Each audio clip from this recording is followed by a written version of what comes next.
Doctor Aida Bedián, ¿cómo le va? Buen día, ¿cómo está ¿Qué usted? tal? ¿Cómo están? día, Buenos días. Muy bien, muy bien. Muy bien. Preguntándome, ¿cuánto vale la vida de un preso? Ustedes se preguntarán también el porqué de la pregunta. ¿Por qué digo esto? ¿Cuánto vale la vida de un preso? La gente tiene terror de ir a la cárcel. Los que tienen alguna imputación tratan de no ir a determinados establecimientos carcelarios. Tienen la presunción de que allí, por ejemplo, algún tipo de personas acusadas de hechos de carácter sexual puedan ser objeto de violaciones. Otros que pueden ser objetos, si han atentado contra niños, ser de alguna manera víctimas de violencia ejercida por otros presos. Es decir, el repertorio de temores es muy grande.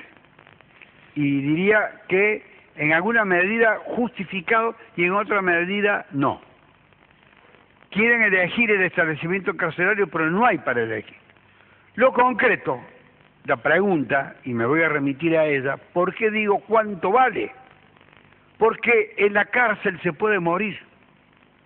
Pero en la cárcel se puede morir no por muerte natural. Además de morir por muerte natural, se puede morir como consecuencia de un puntazo, de una puñalada, de una púa que ha sido aplicada certeramente. En consecuencia, el preso muere en esas condiciones. Pero a su vez, si no muere de inmediato, a consecuencia de ese golpe, debe recibir atención médica.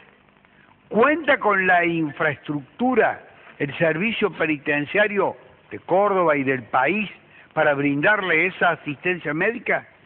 ¿Se lo prestan en el caso que tengan la infraestructura adecuadamente o no se lo prestan adecuadamente? ¿Lo atienden como lo atienden en los hospitales o en las clínicas privadas?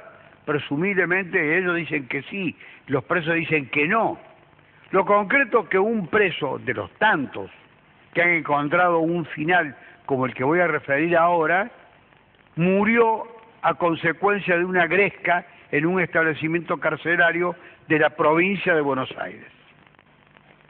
3 internos pelearon y uno de ellos sacó a relucir una púa que se le aplicó a uno de sus contrincantes y a raíz de esto este fue llevado al hospital de la propia cárcel. Allí, finalmente, después de mucho tiempo de análisis, estudios, curaciones, operaciones, etcétera, este muchacho falleció. Entonces la madre dijo, esto no puede quedar impune. Primero encuentren al culpable, cosa bastante difícil. Pero la vida de mi hijo, yo la cotizo en tantos pesos. 560.000 pesos fue la demanda que la mujer entabló en contra del gobierno de la provincia de Buenos Aires, responsable de la seguridad en las cárceles. Le dijo, señores, ustedes no deben permitir que alguien esté armado en una cárcel. Ese es un problema de la inseguridad en la cárcel. No hay inseguridad solamente afuera, hay inseguridad también adentro. Y ustedes son los que han permitido que estos otros presos que agredieron a mi hijo tenían un arma con la cual le pusieron fin a su vida. Primer aspecto de la demanda. Segundo aspecto de la demanda, no la atendieron debidamente, con lo cual virtualmente allí había una especie de abandono, es decir, desidia, negligencia, desatención, desprecio, lo que sea. ¿Estarán concientizados los médicos de las cárceles del valor de la vida? Mucha gente dirá, bueno, que lo dejen morir. Eso no, eso es desprecio, como dijo la vaca. Eso es desprecio. Conclusión, la mujer demandó esa suma, el juez en primera instancia no le hizo lugar, el tribunal de apelaciones no le hizo lugar al monto que ella requería. Y discutían algunas cuestiones vinculadas a la cuestión de la inseguridad y a la cuestión de la desatención. Finalmente la mujer llegó a la Corte Suprema de Justicia de la Nación. Y la Corte Suprema de Justicia de la Nación ha resuelto el caso. Lo ha resuelto a medias, diría yo. Le ha dado parte de la razón a la mujer y parte no. ¿En qué no le ha dado responsabilidad? Al Estado. Ha dicho que el Estado brindó a la mujer, al hijo de la mujer, la atención médica. Y el proceso de muerte era irreversible.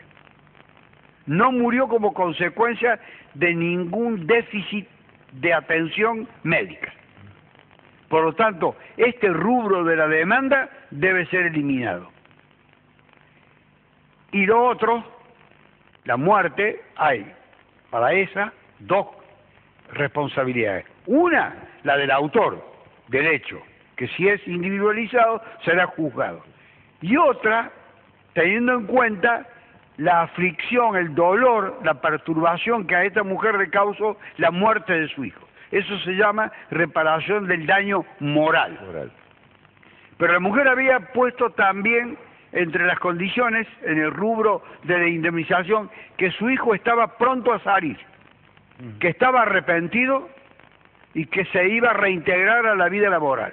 Ese rubro no fue tenido en cuenta, porque no tenía, al momento de ser tenido, trabajo alguno y no tenían base para calcular de qué manera este joven se iba efectivamente a reintegrar a la vida de los demás miembros de la comunidad. ¿Y la edad de la víctima? La edad de la víctima, 22 años. Conclusión, lo condenó al Estado a pagar la suma de 60.000 pesos en concepto de daño moral. Aclaro, este hecho ocurrió hace varios años, pero la sentencia acaba de salir ahora. Vale decir que va a haber que aplicarle a esos 60.000 pesos un interés por 9 años que transcurrieron desde la presentación de la demanda hasta el efectivo cumplimiento por parte del Estado provincial, o sea, del Estado de la provincia de Buenos Aires, de esta sentencia que ha adoptado la Corte Suprema de Justicia de la Nación. Con lo cual le ha dado respuesta al interrogante con el que inicié la emisión de hoy. ¿Cuánto vale? ¿Cuánto vale la vida de un preso? Así la ha tasado. 60.000 pesos. 60.000 pesos y con claro. Con los intereses que son... Casi llegaría a la cifra original. No, mucho menos, pero una cifra alta. Cortita una pregunta, doctor. ¿Cuál es la peor cárcel que tiene la Argentina? No, la Argentina, las peores cárceles la tiene en la provincia de Buenos Aires. Pero yo no le podría decir cuál es porque no conozco un ranking de cárceles. La peor cárcel de Córdoba, le puedo decir que hay varias. Está la cárcel de Villa María, la cárcel del barrio San Martín en la ciudad de Córdoba, la cárcel de San Francisco. Son de las peores cárceles que hay. Pero también alguna vez vamos a hablar de cuáles son los peores tribunales ediliciamente hablando, porque si habláramos desde el punto de vista de la aptitud, entraríamos en un debate que sí tendría que ponerlo a consideración del público. Hay estados, termino con esto, de edificios verdaderamente ruinosos.